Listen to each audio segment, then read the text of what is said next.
नमस्कार दोस्तों, मेरा नाम है रंजीत और आप देखना शुरू कर चुके हैं बिहार के संविदा कर्मियों का लोकप्रिय नेटवर्क न्यूज 444 न्यूज नेटवर्क। तो दोस्तों, हम एक बार फिर आपका अपने चैनल में हार्दिक स्वागत करते हैं, अभिनंदन करते हैं।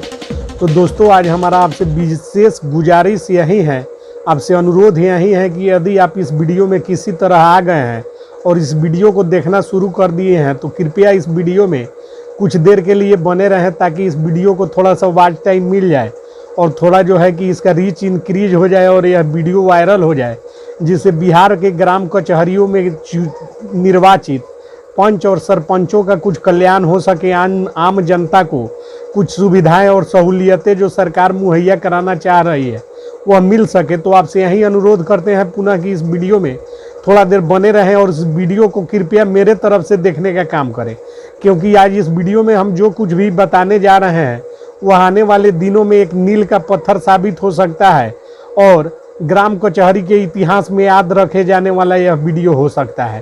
तो आपसे अनुरोध है कि वीडियो को स्किप मत करें और वीडियो को छोड़कर नहीं जाए। थोड़ा देर मेरे तरफ से इस वीडियो को देख ले और समझ ले कि मैं क्या कहना चाह रहा हूँ और क्या ग्राम कचहरियों के बारे में आपसे बात करने आया हूँ। तो दोस्तों, शुरू करते हैं बिना किसी देरी किए हुए। तो दोस्तों, बिहार सरकार अध्यादेश के द्वारा, बिहार पंचायत राज एक्ट के द्वारा, बिहार पंचायत राज अधिनियम 2006 के द्वारा पूरे बिहार में ग्राम कचहरियों का गठन कर चुकी है, जिसके तहत अब 2021 में पंच और सरपंच नए सिरे से चुनाव जीतकर और निर्वाचित होकर आ चुके हैं और बहुत जगह जो है कि चुनाव की प्रक्रिया अंतिम चरण में है। मुझे बड़े ही खेद के साथ आपको यह बताना पड़ रहा है कि ये निर्वाचित पंच और सरपंच लोग जो होते हैं, इन लोगों को अधिकतर अपने अधिकार का ज्ञान न होने की वजह से हमेशा क्षोभ व्याप्त रहता है और ये लोग समझते हैं कि आखिर ये लोग कुछ कर क्यों नहीं पा रहे हैं। तो इसके पीछे बहुत बड़ा टेक्निकल कारण है जो मैं आज आपको स्पष्ट करने जा रहा हूँ। देखिए दोस्तों, मैं सीधी भाषा में सीधी बात आपसे कर रहा हूँ, न कि किताबी भाषा में किताबी बात करूँगा। दोस्तों, बिहार के ग्राम कचहरियों में जितने भी सरपंच और पंच निर्वाचित होकर आए हैं और जो न्याय मित्र और सचिव कार्यरत हैं, तो आप यहाँ जान लीजिए कि इनका कार्य क्या है।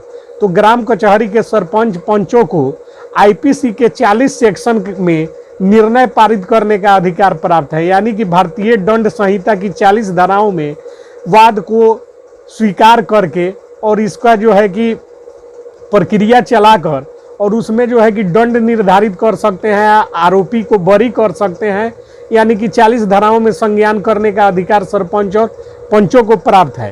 कुल ये 40 धाराएं हैं आईपीसी की जो इस किताब में उल्लिखित है और जो है कि बिहार पंचायत राज एक्ट में उल्लिखित है।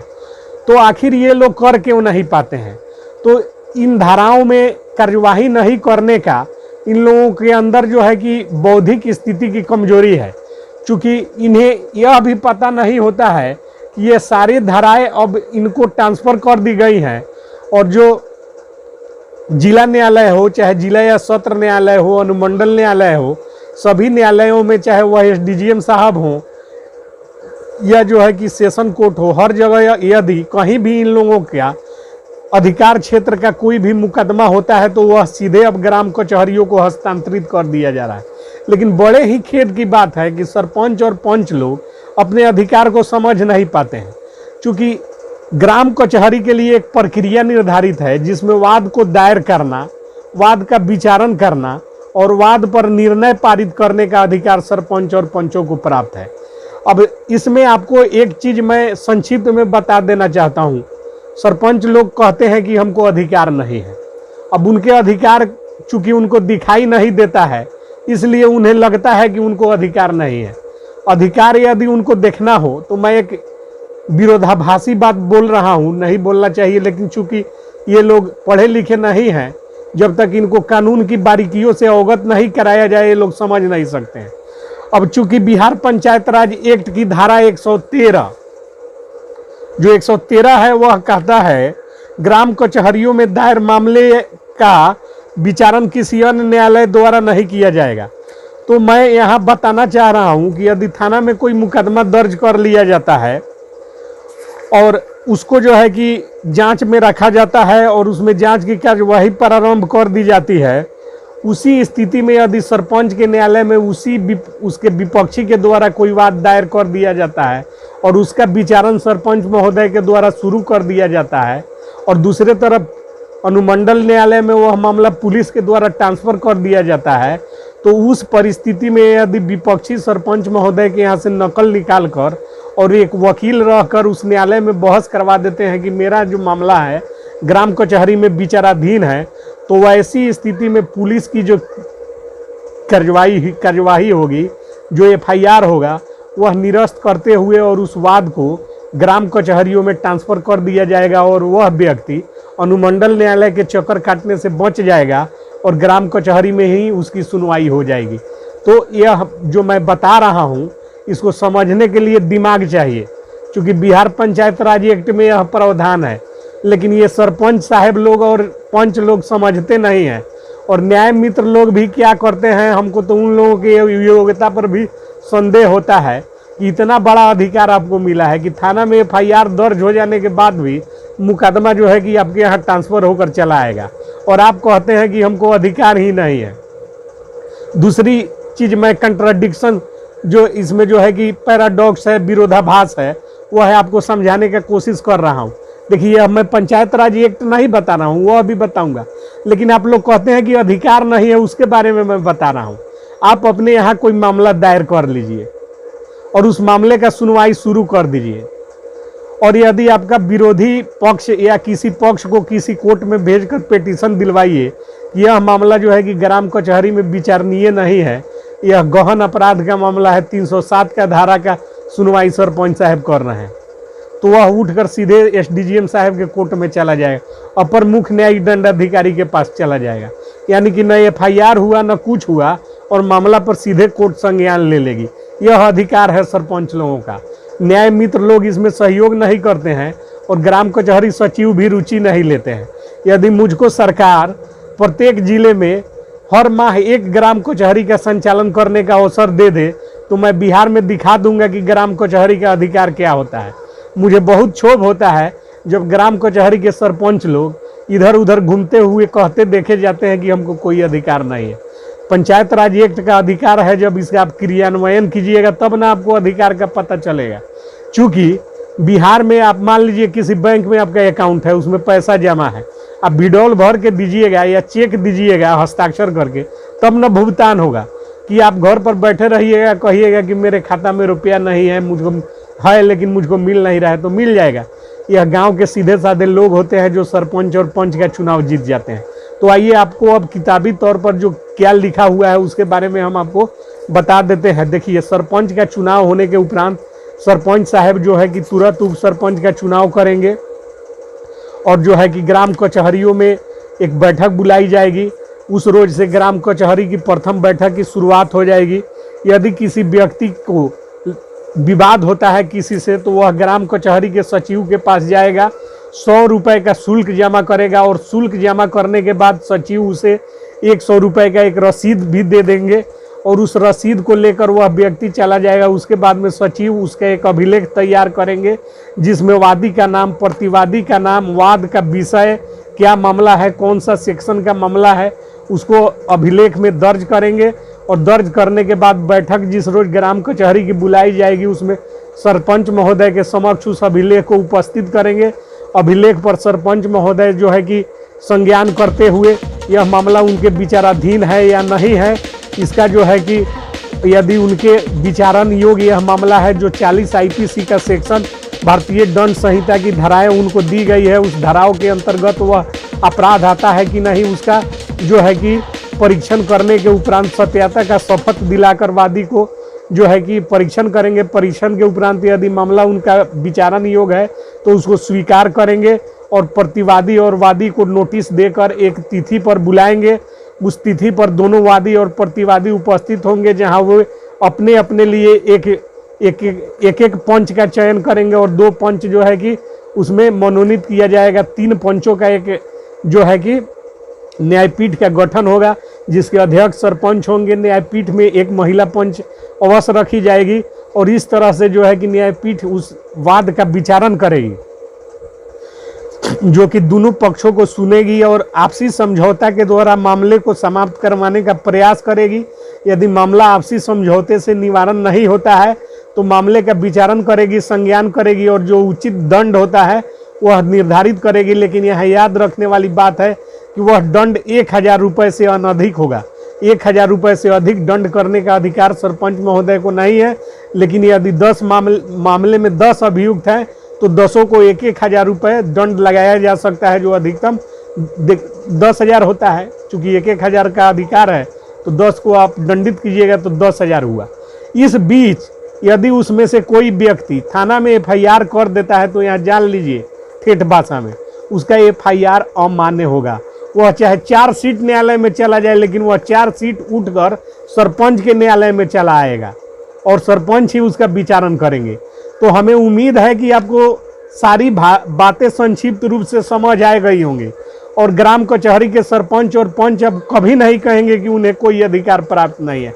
चूंकि मैं आपको बता देना चाहता हूं, ये जो है दंड प्रक्रिया संहिता 1973 है। ये दंड प्रक्रिया संहिता 1973 है।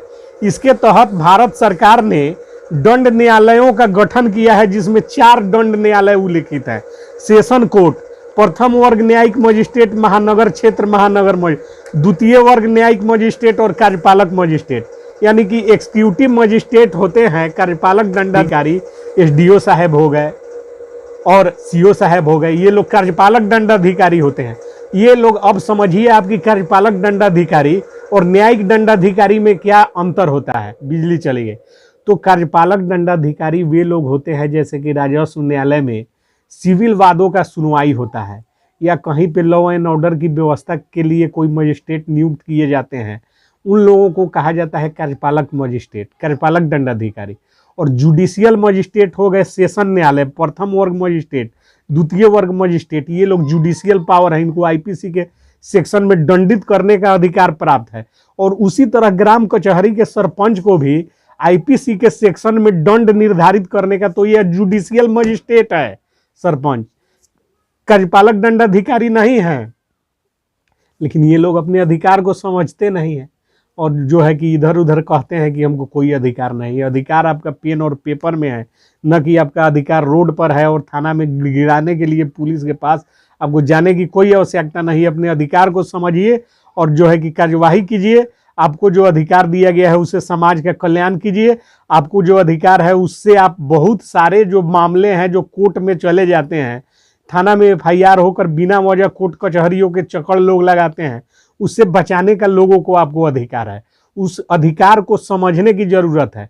यहाँ न्याय मित्रों की योग्यता पर मैं सवाल खड़ा करते हुए कहना चाहता हूँ कि मैं निजी तौर पर जानता हूँ कि बहुत सारे ऐसे न्याय मित्र भाई बंधु हैं जिन्हें भी इस चीज़ का ज्ञान नहीं है। उन्हें भी इस बुक का अध्ययन करना चाहिए।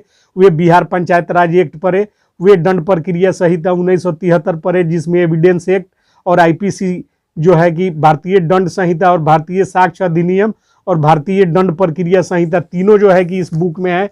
इसको आप पढ़ेंगे तो आपको सारी बातें समझ में आ जाएगी।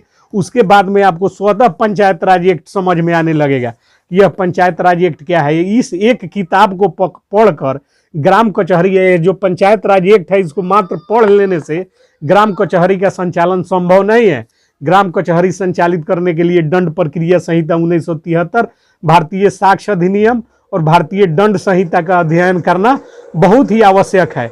इन सारी किताबों को पढ़कर और आत्मसात करने के बाद में जो सरपंच तैयार होगा वह सरपंच ग्राम कचहरियों में न्याय देने का काम करेगा, न कि दलाली करने का काम करेगा।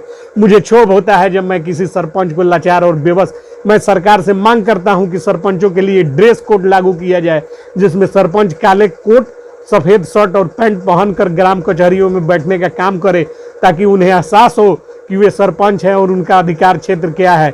इसके अलावा भी अगर किसी ग्राम कचहरी के सरपंच को मेरी सेवाओं की ज़रूरत है तो मैं कुछ राशि लेकर अपनी सेवाएं देने के लिए तैयार हूं और ग्राम कचहरियों का संचालन करवा सकता हूं। लेकिन इधर उधर भटक कर और ग्राम कचहरियों का मजाक बनवाने का काम सरपंच न करे। ग्राम कचहरियों में जो अधिकार दिए गए हैं उसका उपहास उड़वाने का काम बिहार के सरपंच और पंच न करे। करना है तो जो न्यायिक कार्यवाही आपको दिया गया है उसको करे। आपको जो अधिकार है वह सीधे सीधे शब्दों में मैं आपको बता देना चाहता हूं कि ग्राम कचहरी का सरपंच यदि चाह ले तो 100 में से 60% मामले ग्राम कचहरियों में ही निपटा दिए जाएंगे। चूंकि पुलिस को यह पता होता है कि भारतीय दंड प्रक्रिया संहिता क्या है, वकील साहब जो जिला में बैठते हैं उन्हें भी सारी बातें पता होती है जो प्रैक्टिकल हैं, लेकिन वे अगर आपको ये आपके अधिकार बता देंगे तो न्यायालय में मामलों का निपटान होना बंद हो जाएगा और बहुत सारे वकील साहब लोग बेरोजगार हो जाएंगे। इसलिए आपको सारी जानकारी कहीं नहीं मिलेगी। मैं अपने इस चैनल के माध्यम से संक्षिप्त रूप में थोड़ी सी जानकारी आपको आज देने में प्रयास किया हूँ। उम्मीद है कि यह मोटा मोटी ठेठ भाषा में दी गई थोड़ी सी जानकारी आपके काम आएगी और आप अपने अधिकार को समझेंगे और अपना उपहास उड़वाने के बजाय ग्राम कचहरी में बैठने का काम करेंगे। जब तक आप ग्राम कचहरी में नहीं बैठेंगे तब तक आपका कोई महत्व नहीं है। कहीं भी आप दलाल के रूप में जाने जाएंगे, समाज में आपको कोई प्रतिष्ठा नहीं मिलेगी, न समाज का कल्याण होगा न आपका कल्याण होगा। सरकार ने आपके प्रशिक्षण की व्यवस्था की है, सब कुछ किया है, लेकिन ग्राम कचहरी के सरपंच और पंच खुद इसके लिए जिम्मेवार हैं, जो कि ग्राम कचहरियों का संचालन न करके अपने अधिकार को न समझकर और कहीं और जाकर कुछ और करने का काम करते हैं। साथ ही मैं आपको बता देना चाहता हूं कि 2500 रुपये प्रति माह सरपंच महोदय को मानदेय मिलता है, 500 रुपये प्रति माह पंच महोदय को मानदेय मिलता है और इन लोगों को व्यापक अधिकार प्राप्त है। इसी के साथ मैं आज अपनी वीडियो को विराम देता हूं। जय हिंद, जय भारत, जय संविदा, जय बिहार।